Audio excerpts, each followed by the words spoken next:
owns the water? This presentation is concerned with the arrival of large-scale mining in Burkina Faso, a Sahel country where water is as precious as gold.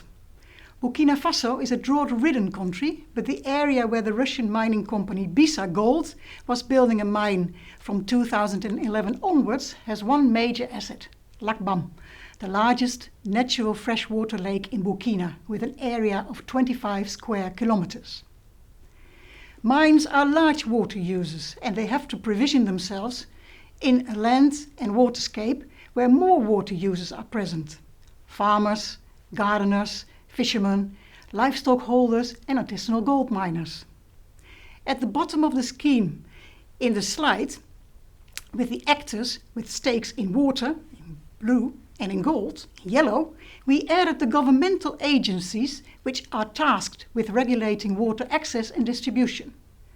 This presentation tells the sad story of how local water users were not supported and protected by the state, but got caught up in quarrels between the state and a mining company about who owns surface water and is therefore responsible for preventing and mitigating problems.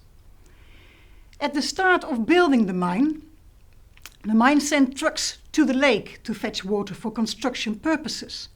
Resistance occurred and the mining company realized that it would always be in danger of contestations. It opted to build its own water structure to prevent these sort of dependencies. They would build a dam to create a water reservoir for processing purposes. The company was in a hurry.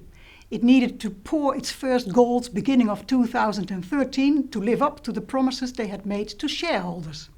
This haste proved dramatic.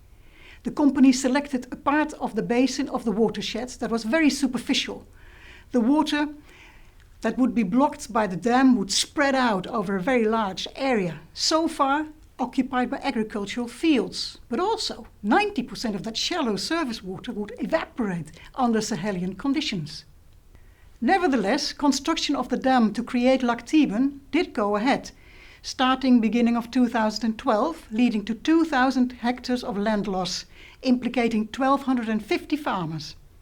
Most of the farmers were compensated with the amount of money that equaled 5 years of crop loss, but not all of them. The lost ground was faster than calculated by the company, and cattle keepers were not recognized. We consulted affected communities to assess the situation. We invited them to draw the new situation over old aerial photographs to identify changes in land availability, mobilities and livelihoods. Here I want to outline one particular problem. Where could the farmers and cattle keepers go to make their case?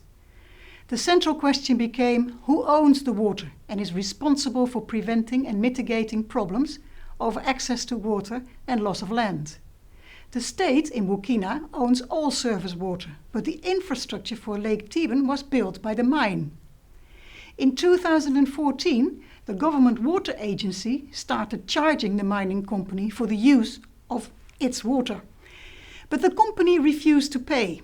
We had a deal with the Ministry of Mines. We built the infrastructure, and costs for that should be deducted from water bill. If we have to pay, let then the agency of the water management solve the problem and technical problems around the dam. The result of this quarrel, the tensions between the water agency and the mine, and between the water agency and the Ministry of Mines. But more importantly, farmers and cattle keepers could not hold anyone accountable for their losses, not the state nor the company.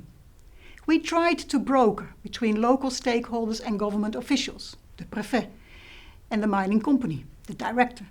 To no avail, the internal government fights between ministries and between state authorities and the mining company led to a situation in which no one could be held accountable. Uncertainties over ownership of surface water created by built infrastructure were used to avoid taking responsibility.